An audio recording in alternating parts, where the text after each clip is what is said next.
Selam dostlar. Sovyet Yolculuk kanalımıza hepiniz hoş geldiniz. Bu videoda sizlere Ukrayna tarihi hakkında bilgi vermek istedim. Ukrayna'ya dair hem tarihi hem de Sovyetleşme dönemine dair gerçekleri sizlere aktarmak istedim.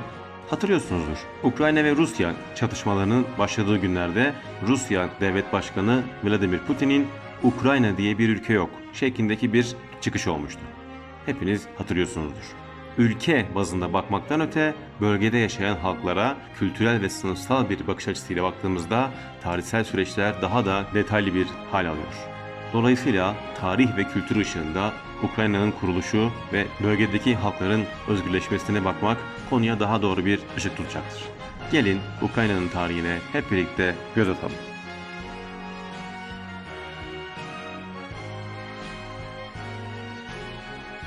Avrupa'da yaşayan en kalabalık etnik topluluk olan Slavların tarihi çok eskiye uzanır. Tarihsel olarak Doğu Slavları grubunda incelenen Ruslar, Ukraynalılar ve Belaruslular pek çok dönemi kapsayan süreçlerde ortak kültürel miraslara sahip olmuşlardır. Moğol İmparatorluğu ordularının 13. yüzyılda Kiev'e girmesiyle Rusya ve Ukrayna topraklarında yaşayan insanların tarihleri birbirinden ayrılmak zorunda kaldı. Ancak ardından geçen yıllar sonra Moskova Knezliği tekrar bölgenin hakimiyetini alarak kültürel ortaklığı yeniden kurdular. Sonrasında egemen olan Çarlık Rusyası'nın Ukrayna toprakları üzerindeki politikası daha çok asimilasyon ve Rusçuluk üzerine dönüştü. Yani ilk başta Slavların birliği olarak hareket edilen tarihsel süreçte bu bir baskıya dönüşmüştür. Çarlık Rusyası Ukraynalıları ve Belarusluları etnik olarak Rus olarak kabul etti ve onlara Küçük Ruslar adını verdi. Birinci Dünya Savaşı'nın sonuna kadar büyük baskılar nedeniyle bu görüşe yalnızca küçük bir Ukraynalı milliyetçi grup karşı çıkabildi. Bununla birlikte Çarlık yönetimince algılanan bir Ukrayna ayrılıkçılığı tehdidi tırnak içinde küçük Rusları Ruslaştırmayı amaçlayan bir dizi önlemi de harekete geçirdi. 1804 yılında Ukraynaca okullarda ders ve eğitim dili yasaklandı.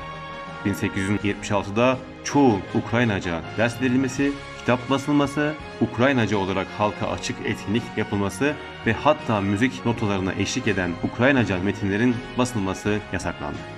Halklar cehennemi olarak adlandırılan Çarlık Rusyası döneminde pek çok halk gibi Ukraynalılar da baskı politikasından nasibini almıştı.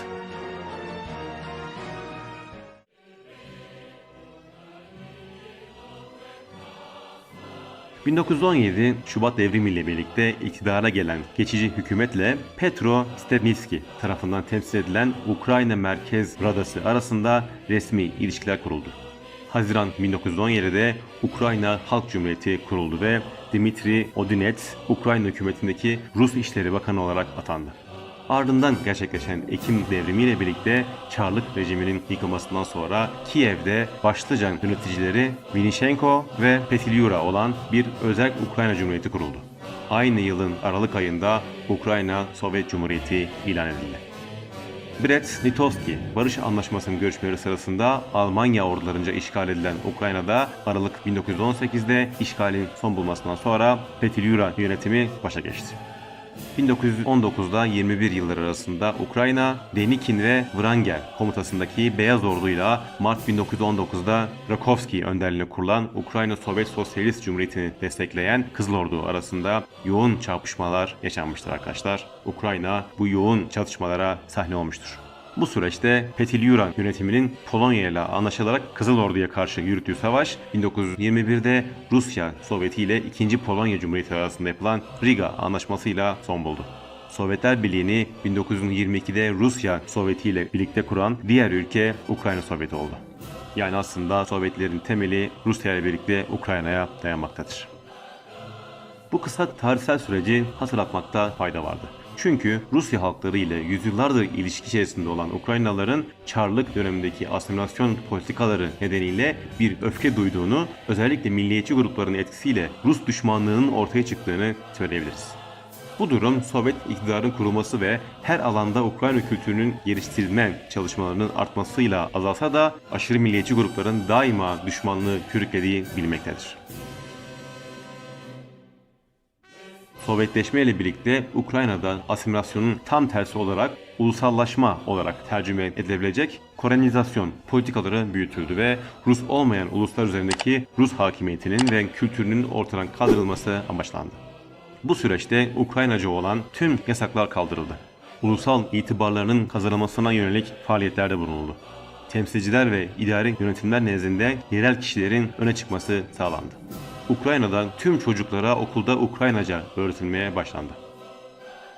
31 Ekim 1918 tarihli Rusya Sovyet Federatif Sosyalist Cumhuriyeti Eğitim Halk Komiserliği Ulusal Azınlık Okulları konulu bir karar yayınladı. Bu kararda şu maddeler bulunmaktaydı.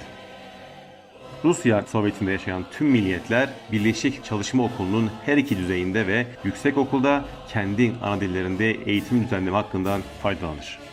Ulusal azınlık okulları bir okul organize etmek için belirli bir milliyetten yeterli sayıda öğrencinin bulunduğu yerlerde açılır.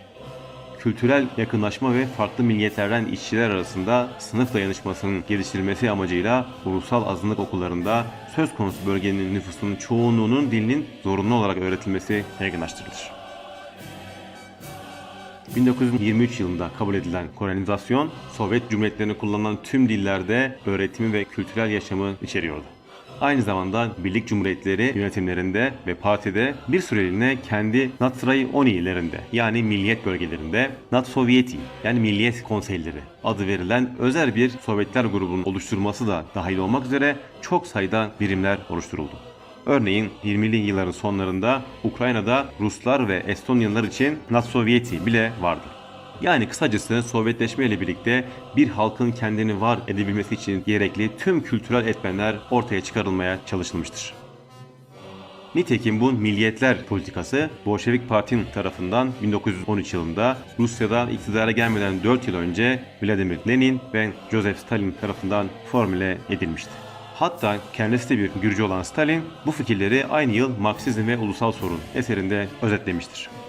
Bu politika onlarca yıllık Ruslaştırmayı tersine çevirmeyi ve Çarlık döneminde gerçekleşen asimilasyonlara karşı halkların kendi dillerini geliştirmeyi amaçlıyordu. Bu sayede daha önce Batı ülkelerinin etkisiyle Bolşevik karşıtı olan Rus dışı birçok grup Sovyetler tarafına geçti ve ulusal düşmanlıklar büyük ölçüde azaldı. Günümüz olaylarını açıklarken tarihsel süreçleri okuyabilmek çok önemlidir. İlk olarak aklımıza getirmemiz gereken olgu Ukrayna'nın ülke olarak ne üzerine kurulduğu ve inşa edildiğidir. Öncelikle tüm Sovyet idareleri işçi sınıfının önderliği temelinde kurulan yönetimlerdir. Emekçi kitlelerin birlikte yönetmesinin temelinde oluşan toplum üzerinde ulusal düşmanlıklara yer yoktur ve bir şekilde yıkılması amaçlanmıştır. Ukrayna'nın Sovyetleşmesiyle birlikte sömürücü sınıflar lağvedilmiş, Çarlık döneminin kültürel asimilasyon politikalarına son verilmiş ve kültürel olarak büyük bir ilerleme kaydedilmiştir. Yani Lenin'in söylediği üzere tüm iktidar Sovyetlere geçmiştir. Bunun tam olarak karşılığı doğrudan demokrasi yöntemiyle halkın kendi kendini yönetmesinin yol açılmış ve tüm dünyada entelektüel işçi sınıfının kazanımlarını esas alan bir öz yönetim başa gelmiştir. Rusya'nın Sovyetlerden sonraki politikasının ne olduğundan bağımsız olarak Vladimir Putin'in 21 Şubat 1922'de Donetsk ve Lugansk Halk Cumhuriyeti'nin tanınması hakkındaki konuşmasının sırasında şunları söylemişti. Sovyet Ukraynası Bolşeviklerin politikasının bir sonucudur ve haklı olarak Vladimir Lenin Ukraynası olarak adlandırılabilir. Onun yaratıcısı ve mimarıydı. Ve bugün minnettar nesil Ukrayna'daki Lenin anıtlarını devirdi. Buna rekomünizasyon diyorlar şeklindeki cümlesi bahsedilen tarihsel süreci konu almaktadır. Rusların kendi kaderini tayin hakkı sosyalistlerin vazgeçilmez bir ilkesi olarak kendini hep var etti. Ukrayna'da yaşayan halkların da diğer Sovyet halklarıyla olan bu gönüllü bağı işte böyle bir süreç içerisinde kuruldu. Ukraynalılar Sovyetleşme ile birlikte büyük bir kültürel atılım gerçekleştirerek bir ulus olarak tarih sahnesinde sağlam bir şekilde yerini almıştır. Çarlık dönemi politikalarını ve halkın Sovyet idaresiyle birlikte kendini yönettiği dönemdeki politikalarla kıyaslarsak Ukraynalıların tüm baskı ve asimilasyon zincirlerini nasıl kırdığı, kültürel olarak hızlı bir şekilde atılımlar gerçekleştirdiği ve diğer Sovyet halklarıyla birlikte internasyonalizm ilkesiyle birlikte nasıl yaşamın tohumlarını attığı net bir şekilde görülmektedir. Evet dostlar, Bu videoda sizlere Ukrayna'nın Sovyet tarihi hakkında ufak bir bilgi vermek istedim. Biliyorsunuz Ukrayna özellikle son dönemlerde bayağı bir tartışma konusu olmuştu. Umarım bu ufak tarihsel video sizlere bu konuda yardımcı olmuştur. İçerikleri beğenmişsinizdir. Katkı sağlayacağınız durumlar varsa da lütfen bunları yorumlarda yazın arkadaşlar. Hep birlikte tartışalım. Sovyetlerle ilgili az bilinen konulara dair çeşitli videolar yapıyorum. Sovyet Yolculuk kanalımızda bunların tamamını bulabilirsiniz. Bizleri takip etmek için kanalımıza abone olmayı lütfen unutmayın dostlar. Diğer videolarda tekrar buluşmak üzere. Şimdilik hoşçakalın.